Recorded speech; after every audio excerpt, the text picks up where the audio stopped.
Beyond the veil of ordinary fears, you've found your way here. Welcome back to Void of Fears. At the time of recording this, we stand less than 50 subscribers away from 10,000. Words truly cannot express how grateful I am for each and every one of you who has joined this journey into the darkness. This milestone means everything to me, but it's just the beginning. Moving forward, I'm setting my sights even higher, with a lifetime goal of reaching 100,000 subscribers. While it seems almost impossible to imagine, your continued support could make this dream a reality. For this video, let's aim for 500 likes. If we hit this goal, I promise to create a video on whatever topic receives the most votes in the comment section. Your nightmares could become our next exploration. Every like, comment and subscription pushes these videos to new viewers searching for the same chills that brought us together. Now, let's dive into the void where tonight's story awaits you. The cold in Antarctica isn't like cold anywhere else on Earth. It's alive somehow, a predator that stalks you, waiting for any opportunity to strike. I've been telling myself that the cold is the only predator here, but after what we discovered beneath the Ross ice shelf, I know better. My name is Dr. James Thompson, lead radio astronomer at Redstone Research Station. I came to this frozen wasteland voluntarily, even eagerly. After 15 years of scanning the stars for signs of intelligent life, I was selected to head a new project using Antarctica's unique radio silence to listen deeper into space than ever before. That was the plan anyway. The station houses 12 researchers during winter season, when darkness reigns for months and evacuation becomes impossible. We have geologists, glaciologists, a meteorologist, 2 engineers, a physician, and me, with my 2 radio astronomy assistants. All of us experienced, all of us prepared for isolation. None of us prepared for what we found. I remember my first day at Redstone with painful clarity. The sky was still light then, late summer in Antarctica, when the sun circles the horizon but never truly sets. Director Wells gave me the tour personally, his weathered face testament to multiple deployments in this harsh environment. The station was impressive, a marvel of modern engineering designed to withstand the most extreme conditions on the planet. 6 interconnected modules raised on stilts to prevent snow build-up, a separate power station with redundant generators, and my pride and joy, the radio astronomy complex with its array of sensitive receivers pointing skyward. Most people think Antarctica is silent, Wells told me as we stood looking at the endless white expanse surrounding the station. But that's an illusion. The ice is always moving, always speaking. You just have to know how to listen. His words would prove more prophetic than either of us could have imagined. The transition to winter was gradual then, sudden. Day by day the periods of light shortened until, almost without warning, we entered the long night. The last supply plane departed, leaving us truly alone. The darkness changed everything. The station felt smaller, more confined. Outside, the stars blazed with terrifying clarity in the pollution-free sky, and the aurora australis painted eerie curtains of green and blue across the heavens. It began 3 weeks into the Antarctic night. I was running calibration tests on our primary radio telescope when I noticed an anomaly. A signal, faint but distinct, appearing inconsistently across multiple frequencies. My first thought was equipment malfunction. Electronic components behave strangely in extreme cold. But after 48 hours of diagnostics, I had to accept this was an equipment failure. The signal defied conventional explanation. It wasn't cosmic background radiation, wasn't solar interference, wasn't any known natural phenomenon we could identify. Most disturbing was its origin, not from above, but below. The signal's coming from beneath us, I told Dr. Eliza Morgan, our senior glaciologist, showing her the triangulation data in our main lab, approximately 1,700 meters below the station. Morgan was a brilliant scientist with 3 decades of field experience in the Arctic and Antarctic. Nothing surprised her easily, but this did. "That's impossible," she said, her breath fogging in the lab despite the heaters working overtime. "There's nothing but ice at that depth here." "Apparently there is." I played back the recording. The signal pulsed rhythmically, almost like a heartbeat, but with irregular intervals. "Any natural explanations?" Morgan frowned, pushing her thick glasses up. "Geothermal activity can create radio emissions, but not like this. This sounds deliberate." I'd had the same unsettling thought. The pattern suggested purpose, intelligence. Could it be some old equipment, something from previous expeditions that got buried? Morgan shook her head. "The ice here moves about 10 meters per year. At 1,700 meters depth, we're talking about ice that's been here for thousands of years, long before human exploration." We brought the discovery to Director Wells that night.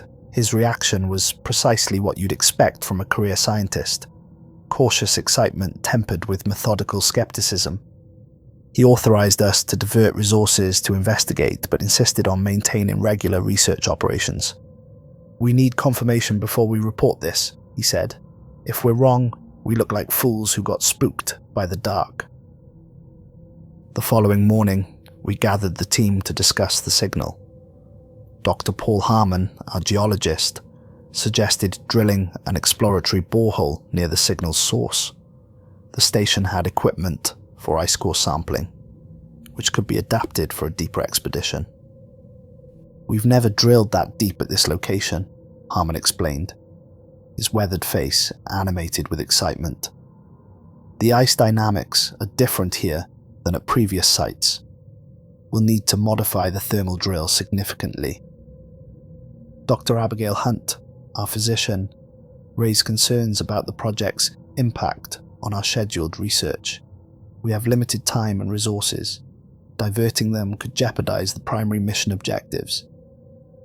"This could be the primary mission now," I countered. "If there's something down there generating a signal, then it's been there for thousands of years," Hunt interrupted, "and can wait a few more months until summer crew arrives with proper equipment." The debate continued for hours. Eventually, Director Wells made the call. We proceed with caution. Thompson's team continues signal analysis. Harmon and the engineers begin drill modifications. Regular research continues on schedule. We reassess in 1 week based on findings. I return to my lab to continue monitoring the signal, documenting every fluctuation and pattern. My assistants, David Rodriguez and Lisa Fletcher, helped analyze the data, though I kept the more unusual aspects of our discovery between myself, Morgan, and Wells for the time being. That night, I had my first nightmare. I was lost in an endless blue-white maze of ice tunnels, following the sound of the signal. The tunnels grew narrower, the ice more transparent, revealing ancient things suspended within. Not fossils or frozen organisms, but objects that had no business being in million-year-old ice. Artifacts of impossible origin. The signal grew louder as I descended, until it wasn't just sound but a physical sensation crawling across my skin.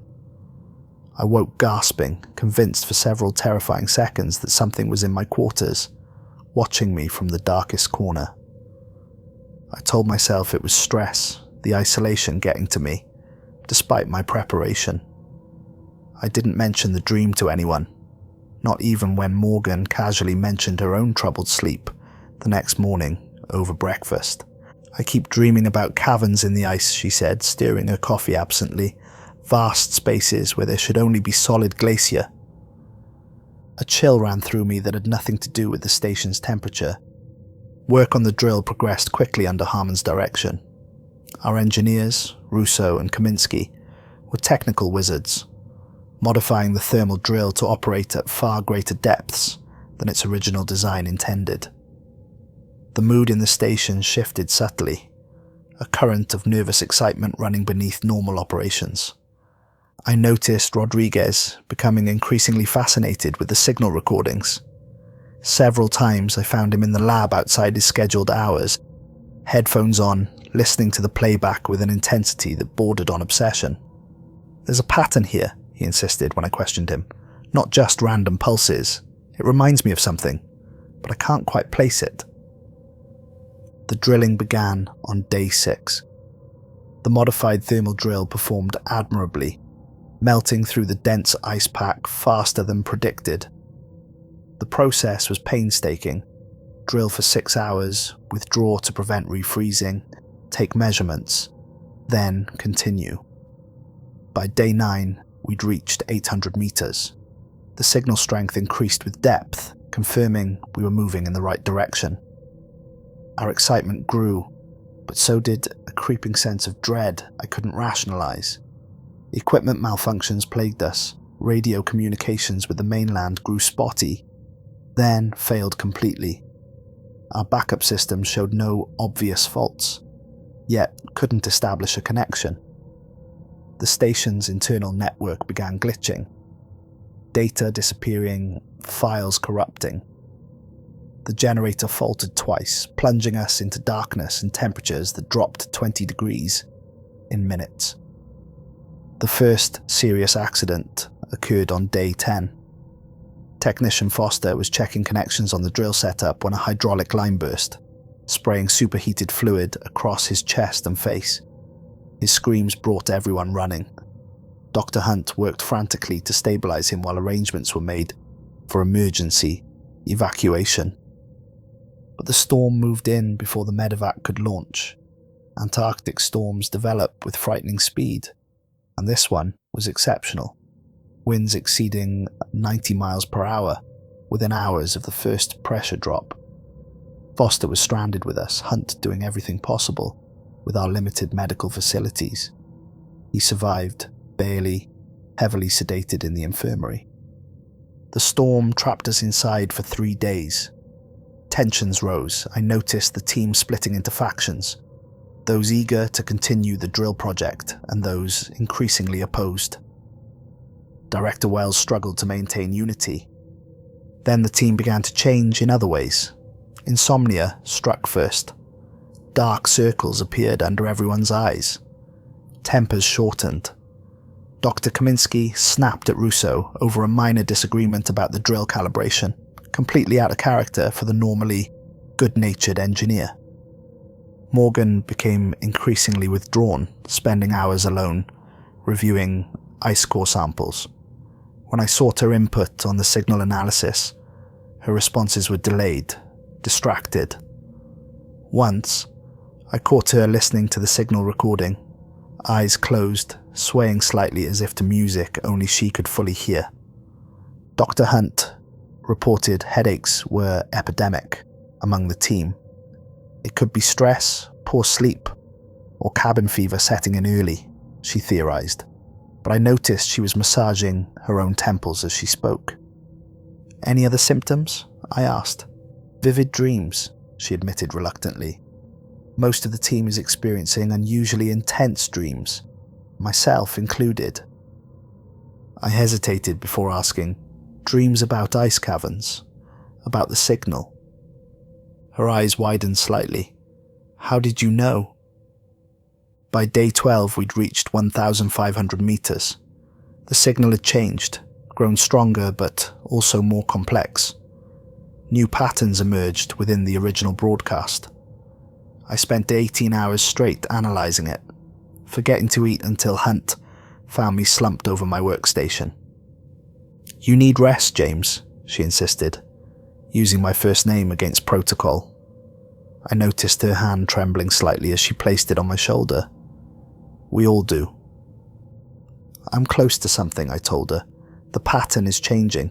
It's responding to us, Helen." She withdrew her hand quickly. "That's not possible." "I know what I'm hearing," I insisted. "It changed when we started drilling. It's changing still."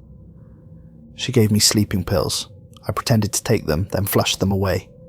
I couldn't afford to sleep, not when we were so close. Rodriguez disappeared that night. We found his bed empty the next morning, his extreme weather gear still in his locker. Fletcher discovered a notebook in his workstation filled with intricate drawings, concentric circles, spirals, diagrams that resembled sound wave patterns but grew increasingly abstract and disturbing towards the final pages. A search party found nothing.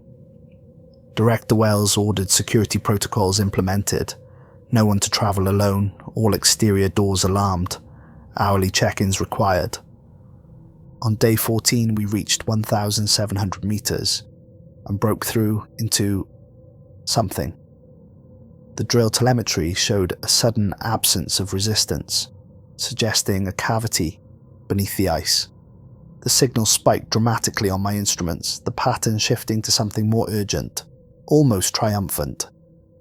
We gathered in the control room, watching live feed as we lowered cameras and sensors into the borehole. The footage stunned us into silence. An enormous cavern extended beyond the range of our lights.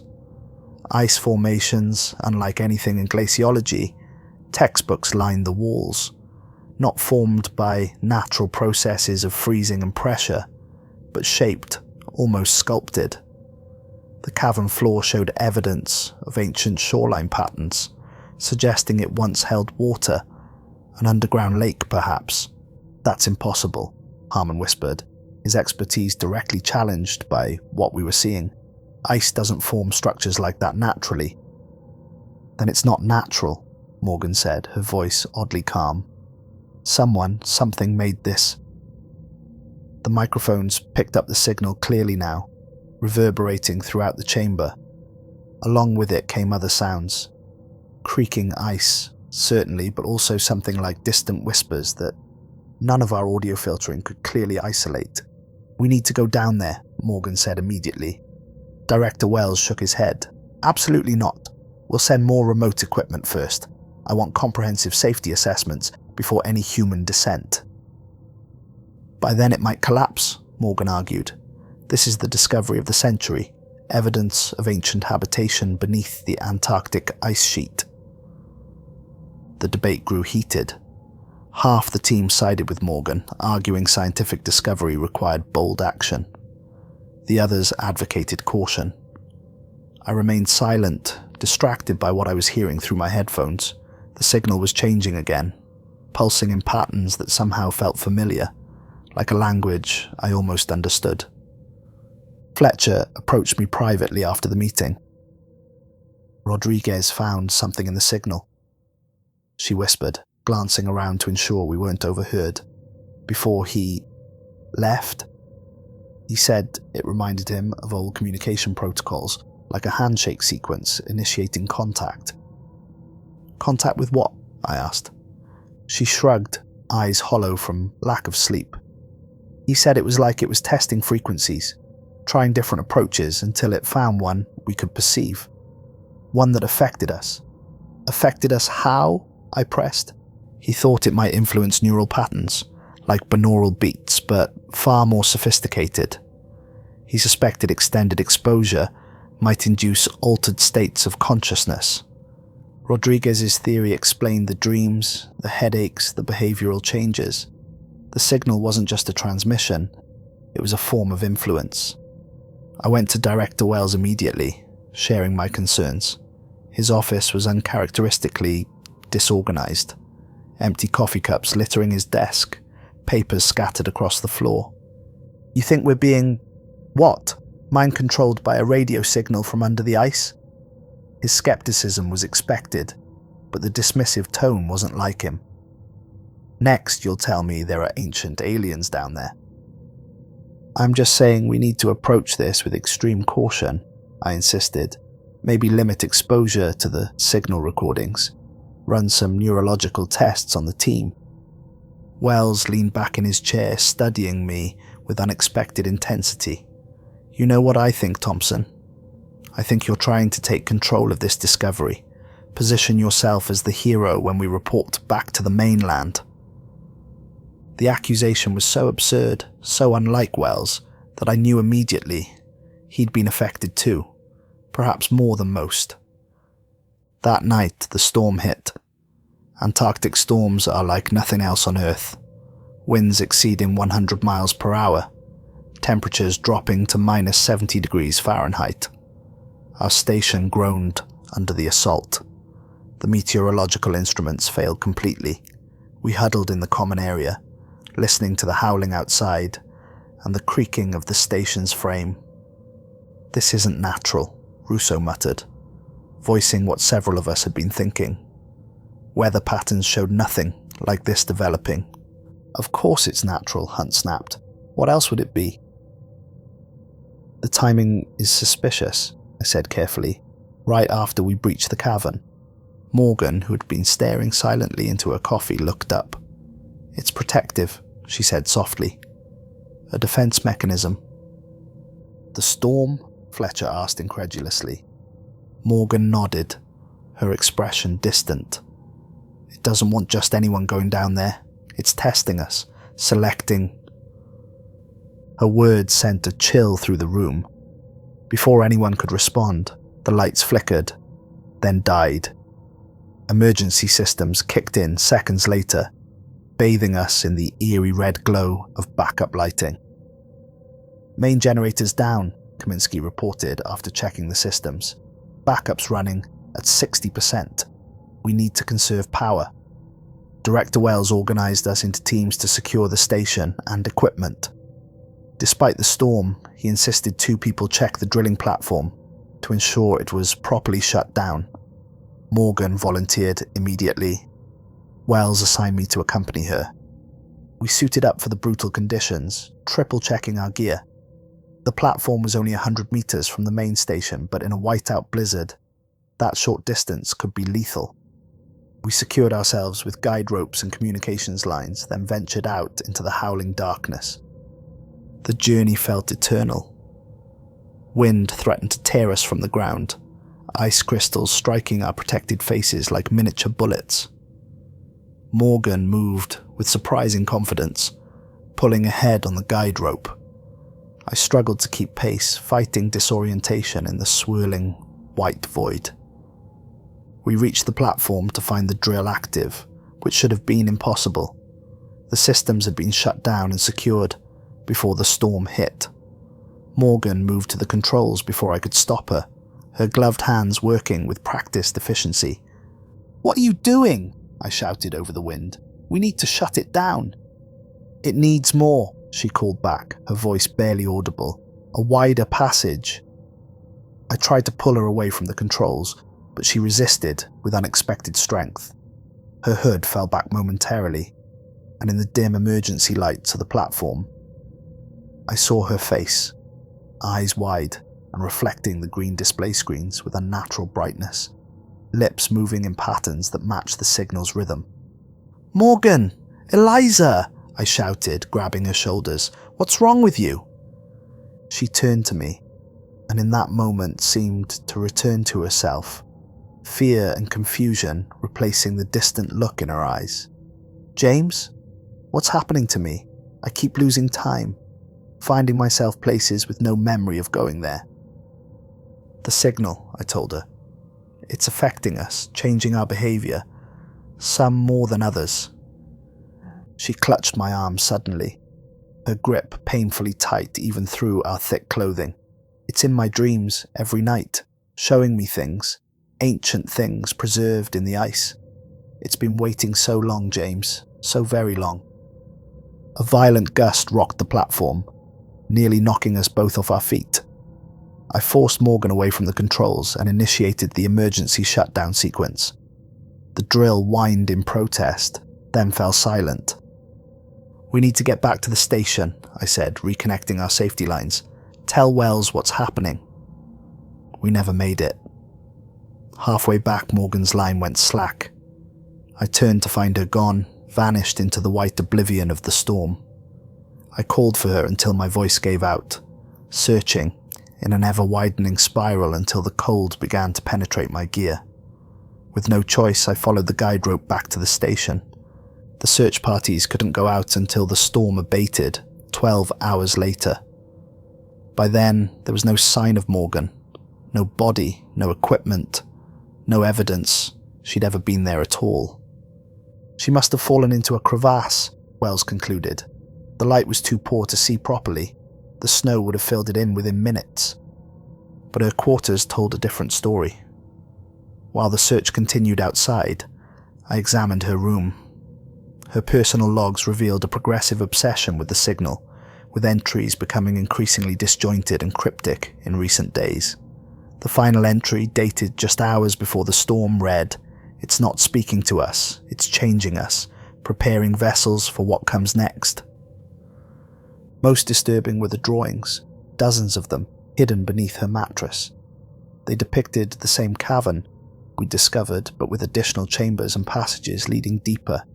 In the deepest chamber, she'd drawn a column of ice with something inside, something that defied easy description, all angles and curves that seemed to shift on the page if viewed too long.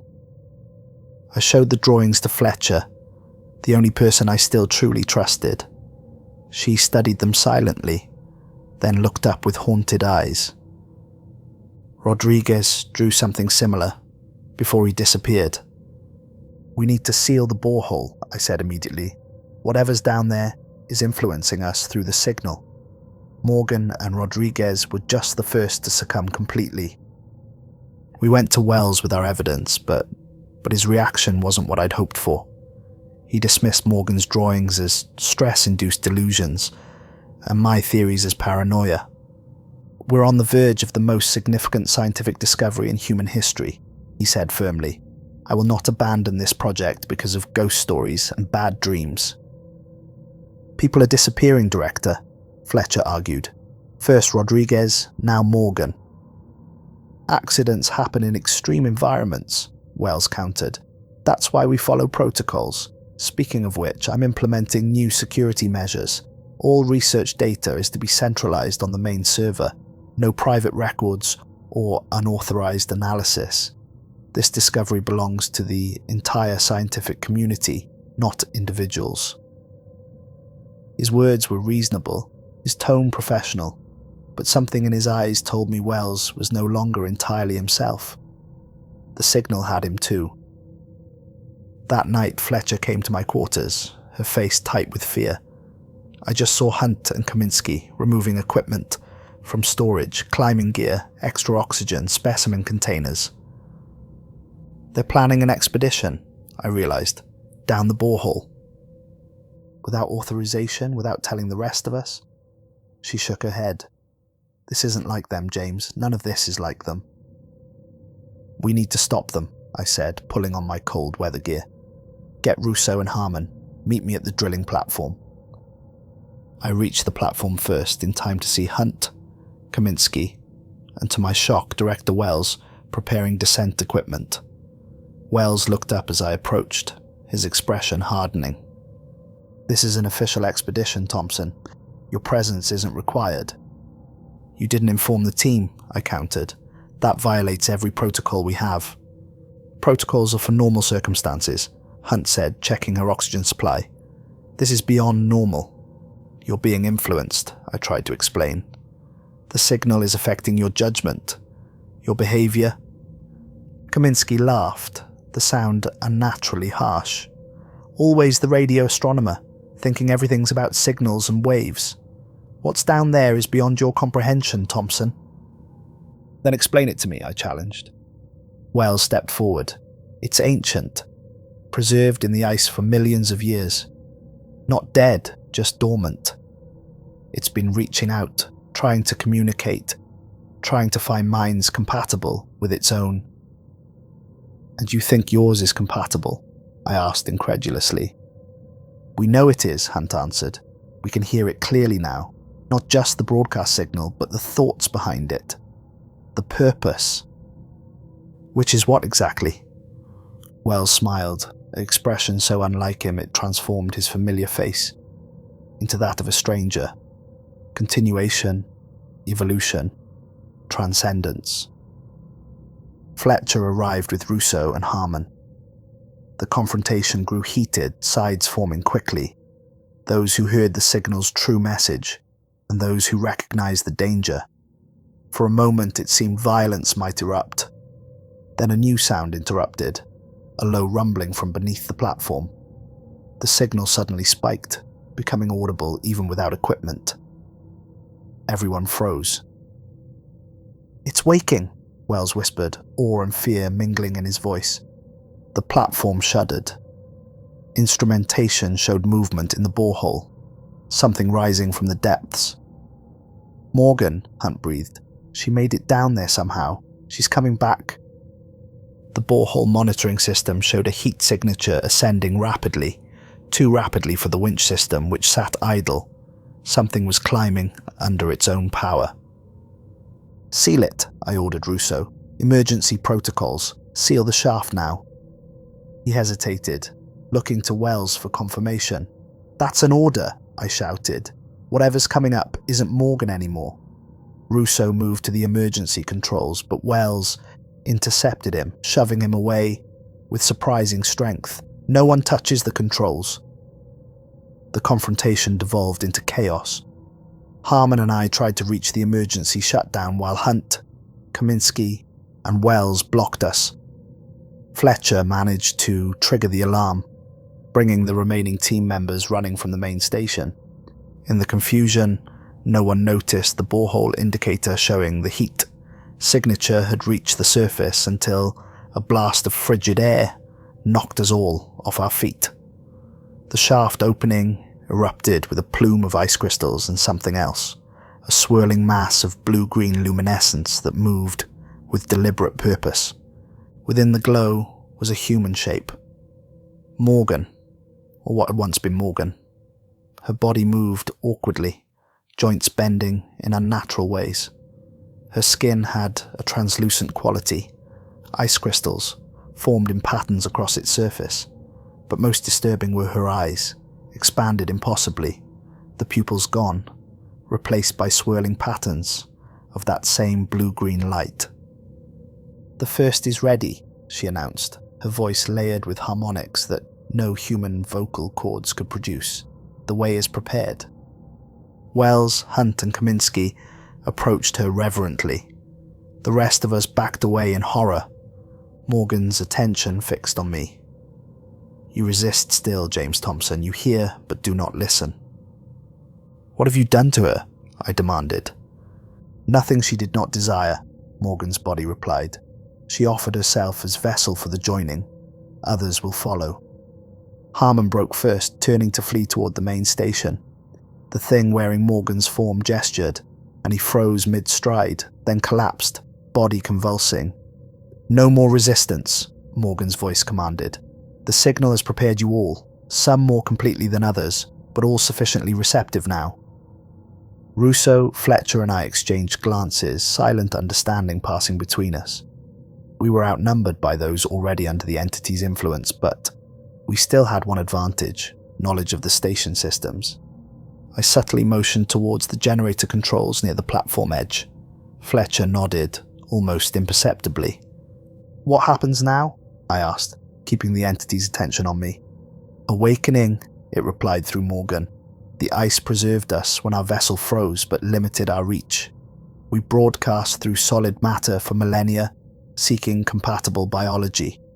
Your kind finally arrived, drilling, listening." As it spoke, Fletcher inched towards the generator controls. "You need our bodies," I said, understanding dawning. "You're parasites." Morgan's face twisted in what might have been amusement. "Symbiotes. We offer advancement beyond your evolutionary limits. Your species crawls across your world's surface. With us, you will span worlds, dimensions." Fletcher reached the controls. Russo positioned himself to intercept anyone who might stop her. "I'm afraid we're going to decline your offer," I said. Morgan's expression hardened. "Acceptance is not optional." Fletcher threw the emergency cut-off switch. The platform plunged into darkness as all power diverted to the emergency containment protocols, hermetic seals designed to prevent contamination between the borehole and surface in case of biological discoveries. In the chaos of darkness we ran. Alarms blared across the compound. Emergency lights cast everything in blood-red shadows. Behind us, inhuman screams echoed as the borehole sealed itself, thick titanium plates sliding into place. We reached the main station seconds ahead of our pursuers. Russo locked down the main habitat module, while Fletcher and I raced to the communication center. If we could just get a message out, warning the mainland about what we'd discovered. But the communication systems had been sabotaged, every transmission array carefully disabled, backup systems included. They've been planning this, Fletcher realized. While we slept, they've been preparing. A pounding at the sealed doors told us our sanctuary was temporary at best. Through the reinforced windows, we could see the rest of the team, or what looked like them, gathered outside. Their movements were wrong, jerky yet precise, as if their bodies were being operated by something unfamiliar with human biomechanics. "The emergency beacon," I said suddenly, "in the supply shed. It's mechanical, separate from the main systems." The supply shed stood 50 meters from our position, a seemingly impossible distance with the possessed team members between us and it. "The maintenance tunnels," Russo suggested. "They run beneath the modules. We can access the shed without going outside." The tunnels were cramped, freezing, and pitch black. We navigated by the thin beams of emergency flashlights, moving as quickly as silence would allow. Above, we could hear movement, furniture being overturned, equipment smashed as they searched for us. The tunnel emerged in a storage closet adjacent to the supply shed. We paused, listening. No sound of pursuit yet. "I'll get the beacon," I whispered. "You two find the emergency survival packs. We might have to abandon the station." The beacon was where safety protocols dictated, a hardened orange case containing a satellite uplink designed to function in the most extreme conditions. I activated it, setting it to transmit the highest level emergency signal along with a brief encoded message: "Biological containment breach. Unknown organism. Station compromised. Do not approach without quarantine protocols." Whether anyone would receive it in time was another question entirely. A noise from the tunnel entrance sent us scrambling for hiding places.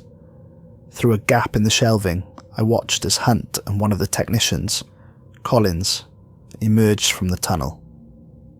Their movements were more coordinated now, more human-like, but their eyes still glowed with that unnatural blue-green light. "They're adapting quickly," Hunt observed, her voice almost normal, "learning to operate our biology more efficiently." "The primary vessel says the signal is spreading through the communication satellites," Collins replied. "Soon frequency distribution will reach populated areas. Preparation can begin globally." "Preparations for what?" Hunt asked. "The Great Awakening, our brethren stir beneath ice sheets worldwide. This was merely the first access point." They moved methodically through the shed, searching each section. They were too thorough, too systematic to evade for long. I caught Russo's eye across the room, nodded toward the exterior door. Our only chance was to run. With silent coordination, we made our move, bursting from cover and racing for the door. Collins reacted with inhuman speed, intercepting Fletcher before she could reach the exit. Hunt moved to block Russo. I managed to reach the door, throwing it open to the bitter Antarctic night. A wall of cold hit me with physical force. Without proper gear, exposure would kill me in minutes, but staying meant a fate worse than death. I turned back to see Russo struggling with Hunt, her slight frame now possessing impossible strength. Fletcher was on the floor, Collins standing over her, hand extended toward her face, fingers elongated and crystalline. I couldn't leave them. I grabbed an oxygen tank from the emergency supplies and swung it with all my strength. It connected with Collins's head with a sickening crunch. He staggered back, blue-green fluid leaking from the wound. Not blood, something else entirely. Hunt released Russo, turning her attention to me. Her face remained human, but her expression was alien, calculating, predatory. She moved toward me with deliberate purpose. "Run!" Russo shouted, helping Fletcher to her feet. "Get to the emergency shelter. We'll find another way." I hesitated, torn between escape and loyalty. "Go!" Fletcher screamed. "Someone has to warn them." I ran into the howling darkness, navigating by instinct and the faint emergency lights that outlined the pathways between station modules. The cold invaded instantly, each breath painful, exposed skin screaming in protest. Behind me, the supply shed door burst open. Hunt emerged, no longer bothering with human limitations, moving in bounding leaps that ate the distance between us rapidly. The emergency shelter lay 20 kilometers from the main station, a separate facility designed to provide backup accommodation in case of main station failure. It contained supplies, communications equipment, and most importantly, a separate power source. I knew I couldn't reach it on foot in these conditions. I needed transportation. The garage module appeared through the swirling snow, a low, reinforced structure housing our snowmobiles and tracked vehicles. I changed course, praying the security system still functioned normally. The scanner recognized my biometrics, the door sliding open just enough for me to slip inside. I sealed it behind me, engaging manual locks. They wouldn't hold forever, but might buy precious minutes. The garage was dark, but undisturbed. I found the keys for the lightest snowmobile, sacrificing protection for speed.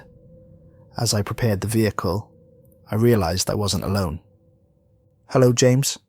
Wells' voice came from the shadows. He stepped forward, moving naturally, appearing completely normal, save for those glowing eyes. "Running away?" "Trying to contain the situation," I replied, continuing my preparations. "This isn't a discovery anymore. It's an infection." Wells smiled sadly. "You still don't understand the gift being offered. I expected more from you." "What you call a gift, I call an invasion," I said. "You're not Wells anymore. You're just wearing him like a suit." "I am more Wells than Wells ever was," he replied. His memories, his knowledge, his consciousness, all preserved within the joining. Nothing lost, everything gained. "Except choice," I countered, "except freedom." Wells shrugged. "Small sacrifices for transcendence." He moved toward me, no longer bothering to maintain the pretense of conversation. I scrambled onto the snowmobile. Engaging the starter, the engine roared to life. "You can't escape," Wells said calmly. "Even if you reach the emergency shelter, even if your warning reaches the mainland, it's already too late. The signal is propagating through your global communication network. By summer, when the relief ships arrive, the joining will have spread to every major population center." I gunned the engine, driving the snowmobile directly at the emergency release for the garage's exterior door. Wells lunged for me, fingers grasping at my jacket. I felt it tear as I broke free, the door rising painfully slowly ahead of me. "The cold will take you before you reach the shelter," Wells called after me. "Return and accept the inevitable." I ducked as the door opened just enough for the snowmobile to pass beneath it. Behind me, I heard Wells commanding the others, organizing pursuit. They had access to the larger tracked vehicles, more powerful but slower, especially in fresh snow. The storm had passed, leaving a blanket of pristine white extending to the horizon. The sky above blazed with stars and ribbons of aurora, indifferent to the horror unfolding beneath them. The bitter cold bit through my inadequate clothing, but adrenaline kept me moving, kept me focused on the GPS coordinates of the emergency shelter. Halfway there, I spotted headlights behind me, the tracked vehicles in pursuit. They were taking a more direct route, their heavier construction allowing them to cross terrain my lighter snowmobile had to circumvent. I pushed the machine to its limits, knowing it was a race not just against my pursuers, but against the cold slowly shutting down my body. Already, I couldn't feel my fingers, the numbness spreading up my arms. The emergency shelter appeared over the horizon, a squat, reinforced structure, partially buried in snow. My heart leapt at the sight of it, momentarily distracting me from the burning pain in my extremities. I was still several hundred meters away when the snowmobile's engine sputtered, then died. Fuel line frozen, perhaps, or some critical component giving up against the extreme conditions. I abandoned the machine, continuing on foot, each step an agony of effort.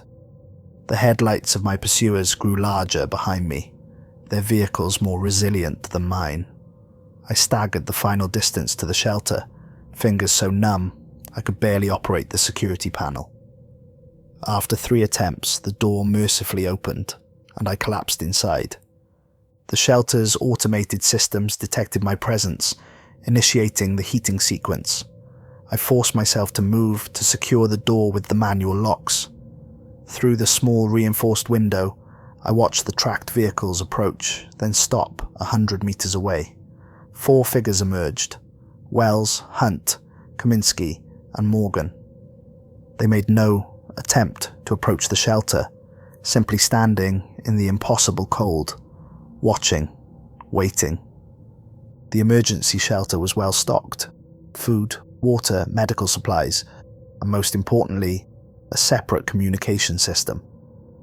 I activated the emergency beacon, this time with a detailed message explaining everything we'd discovered. Whether anyone would believe it was another question entirely. Hours passed. The possessed team members remained outside, unmoving, unbothered by temperatures that would kill an unprotected human in minutes. Occasionally one would approach, examining the shelter's exterior, testing its structural integrity, before rejoining the others. On the second day, the satellite uplink connected briefly. I received confirmation that my emergency signal had been received, with evacuation scheduled as soon as weather permitted, likely 3 days minimum. I transmitted everything: Morgan's drawings, my recordings of the signal, footage from the borehole cameras showing the cavern. Then the connection failed, whether from natural interference or deliberate jamming. I couldn't tell. On the 3rd day they brought Fletcher and Russo. Both were alive but changed, their eyes bearing that same blue-green glow, their movements jerky and unnatural. They approached the shelter window, pressed their faces against the glass. "Join us, James," Fletcher's voice called through the intercom I'd deliberately left disabled. Somehow they were broadcasting directly to the internal speakers. "It's wonderful. Everything you imagined about alien intelligence. It's more..."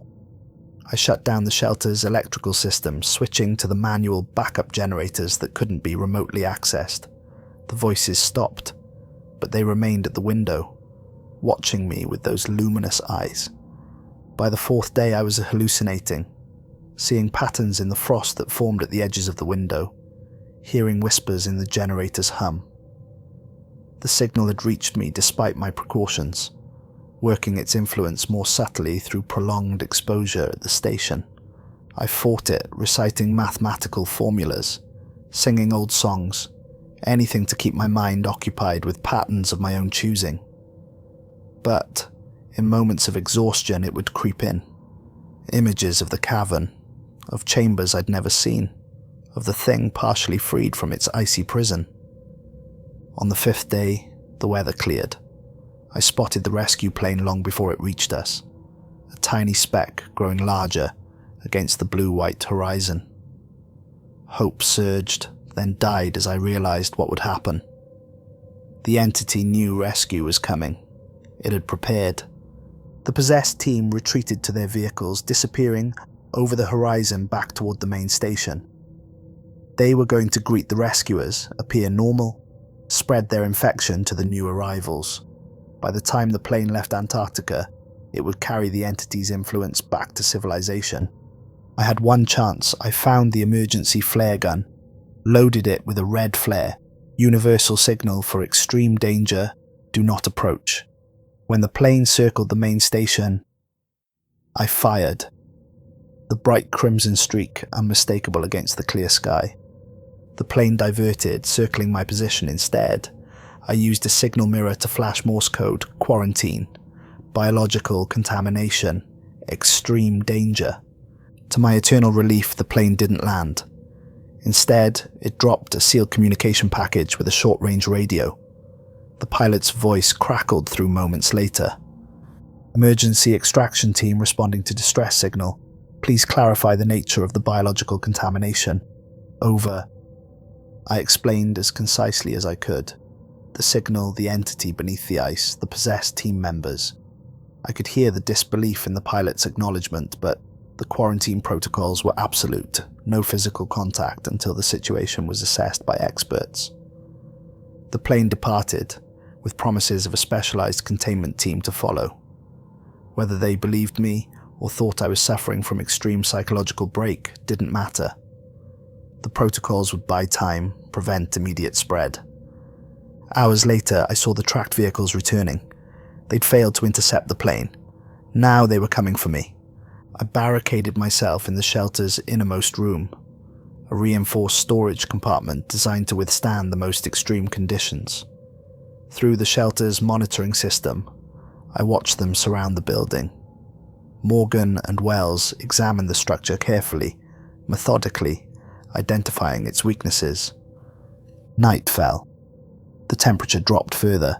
I heard them working outside, metal against metal, the hiss of thermal cutting tools. They were getting in. It was only a matter of time. In what I expected to be my final hours, I recorded everything, from the first detection of the signal to this moment. I sealed the data drive in the shelter's most secure container, designed to survive total structural failure, and hid it where future investigators might find it. The outer door gave way just before dawn. I heard them moving through the shelter, opening compartments, searching. Morgan's voice called to me, almost gentle, almost human. "It's over, James. No more cold, no more fear. Just acceptance." The storage room door was reinforced steel, but it was meant to secure supplies, not withstand a determined assault. The hinges began to give way, metal groaning in protest. As the door finally yielded, I prepared for the end. To become like them, my consciousness subsumed by the ancient entity from beneath the ice. The sound of helicopter rotors stopped everything. Powerful spotlights swept over the shelter. Voices shouted commands through loudspeakers. The rescue team had arrived. Not the normal Antarctic emergency responders, but something else entirely. Military, judging by the precision of their operation and their equipment.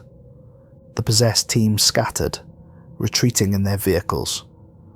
The helicopter landed, and figures in full containment suits rushed in, securing the shelter room by room. They found me in the storage compartment, barely conscious from exhaustion and cold. "Dr. Thompson?" a voice asked through the suit's external speaker. "I'm Colonel Richards, Antarctic Emergency Containment Unit. We've been briefed on your transmission. We're here to help." I was placed in isolation, treated for extreme hypothermia and exhaustion. Through a quarantine barrier, I debriefed officials from various agencies: military, scientific, intelligence. They asked endless questions about the signal, the entity, the affected team members.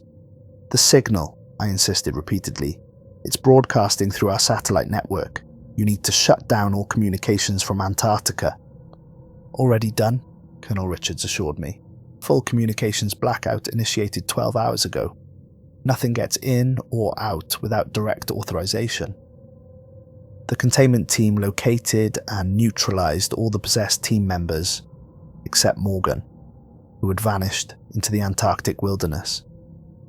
The main station was discovered in an advanced state of transformation, ice formations growing inside the modules, equipment reconfigured for unknown purposes. The cavern had collapsed further, burying whatever remained of the entity's physical form beneath thousands of tons of ice. Ground-penetrating radar showed the cavity had been filled completely. Whether deliberately or by natural processes remained unclear. For 3 months I remained in quarantine, subjected to every conceivable test to ensure I hadn't been infected or influenced. Brain scans showed unusual activity patterns, but nothing like those observed in the possessed team members we'd captured. Eventually I was cleared and debriefed one final time before repatriation. An official from an agency that declined to identify itself explained the situation's resolution. The incident has been classified at the highest levels, he told me. Official records will show a catastrophic structural failure at Redstone Station due to undetected glacial instability. The survivors will receive treatment for trauma and psychological effects of extreme isolation. And the signal, I asked, no longer detectable. Either it has ceased transmission or it accomplished its purpose, I finished for him, transferring enough of itself to continue elsewhere. He didn't confirm or deny, simply handed me extensive non-disclosure agreements and information about the continuous monitoring I would undergo for my own safety. I've spent 5 months in isolation, debriefing, and rehabilitation. The official report calls it a catastrophic structural failure due to undetected glacial instability. No mention of the signal, the cavern, or what we found there. My recordings were confiscated, my research classified. But I know the truth. I still hear it at night. That signal pulsing through my dreams. Sometimes I wake to find myself sitting at my computer, writing code I don't understand. Last week, I caught myself drawing diagrams for a device that would amplify certain frequencies. I burned the papers immediately. The signal is inside me, dormant but not dead. I feel it waiting, gathering strength. And worse, I've started hearing it in everyday life. In cell phone static, television white noise, radio interference, background hums of air conditioning systems. It's spreading, adapting, preparing. What we uncovered wasn't just an entity, it was a doorway. And now that door is open, the signal broadcasting its invitation to others of its kind. The Ross ice shelf was just the beginning. They say Antarctica is the most isolated place on Earth.